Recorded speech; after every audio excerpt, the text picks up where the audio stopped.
শিবের প্রসাদ কেন খায় না তার কারণ কি? খুব মন দিয়ে শুনবে। অন্যান্য গ্রন্থে যা রয়েছে রয়েছে শিব মহাপুরাণে কি লেখা রয়েছে? শিব মহাপুরাণে লেখা রয়েছে আগ্রাহ্যম শিব নৈবেদ্যম পত্রম পুষ্পম ফলম জলম শালগ্রাম শিলাসঙ্গাত সর্বম ইয়াতি পবিত্রতাম। খুব মন দিয়ে শুনবে।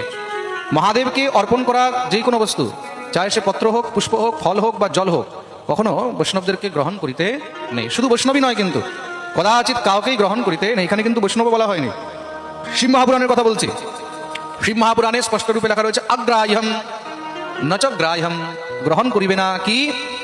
শিব নৈবেদ্যম, শিবকে যেই বস্তু অর্পণ করা হয়েছে, যেই নৈবেদ্য অর্পণ করা হয়েছে, কি কি? পত্রম পুষ্পম ফলম জলম, পত্র পুষ্প ফল জল, যে কোনো বস্তু যেটা শিবকে অর্পণ করা হয়েছে, মহাদেবকে শিবলিঙ্গে অর্পণ করা হয়েছে, সেই বস্তু কখনো গ্রহণ করিতে নেই। এগুলো হলো অগ্রাহ্য, এগুলোকে গ্রহণ করিতে নেই। করলে কি হয়? তখন সে অপরাধ ভোগ করে।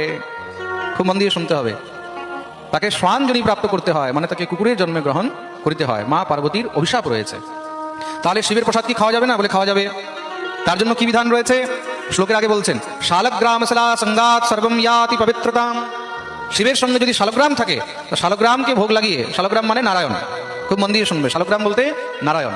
যদি গোবিন্দের বিগ্রহ থাকে, রাধা গোবিন্দের বিগ্রহ রয়েছে, লক্ষ্মী নারায়ণের বিগ্রহ রয়েছে, রাম সীতার বিগ্রহ রয়েছে, হ্যাঁ, বা নারায়ণ রয়েছে, নারায়ণ শিলা রয়েছে, এই রূপ যদি নারায়ণ সেখানে রূপ থাকে, তাহলে নারায়ণ শিলাকে ভোগ লাগিয়ে সেই নৈবেদ্য মহাদেবকে অর্পণ করে তখন সেই প্রসাদ গ্রহণ করা যায়। তখন কি হয়? সেটা পবিত্র হয়ে যায়, তার মধ্যে আর কোনো দোষ থাকে না। এটা তো হলো শিব পুরাণের কথা। নারদ পুরাণের মধ্যে কি বলছেন? নারদ পুরাণে বলছেন আগ্রাহ্যম শিব নির্মাল্যম পত্রম পুষ্পম ফলম জলম শালগ্রাম শিলা স্পর্শাৎ সর্বম ইয়াতি পবিত্রতাম। একদম সেম কথা যা শিব পুরাণে বলছেন, নারদ পুরাণেও তাই বলা হয়েছে। বরাহ পুরাণে কি বলছে? বরাহ পুরাণে একদম স্পষ্ট রূপে বলছেন অভক্ষ্যম শিব নির্মাল্যম পত্রম পুষ্পম ফলম জলম শালগ্রাম শিলা যোগাৎ পাবনম তদ ভবেৎ সদা। কোনো প্রকারেই হোক না কেন, শিবকে অর্পণ করা কোনো নৈবেদ্য, পত্র পুষ্প ফল জল গ্রহণ করা চলবে না। তাহলে সেটা কি করে চলবে? গোবিন্দকে যদি অর্পণ করা হয়েছে, হরিহর যদি একসঙ্গে রয়েছে, হরিহরকে অর্পণ করিয়া তখন সেই প্রসাদ, সেই নৈবেদ্য গ্রহণ করা যায়। অন্যথা কি হবে? তাহলে অপরাধ হবে।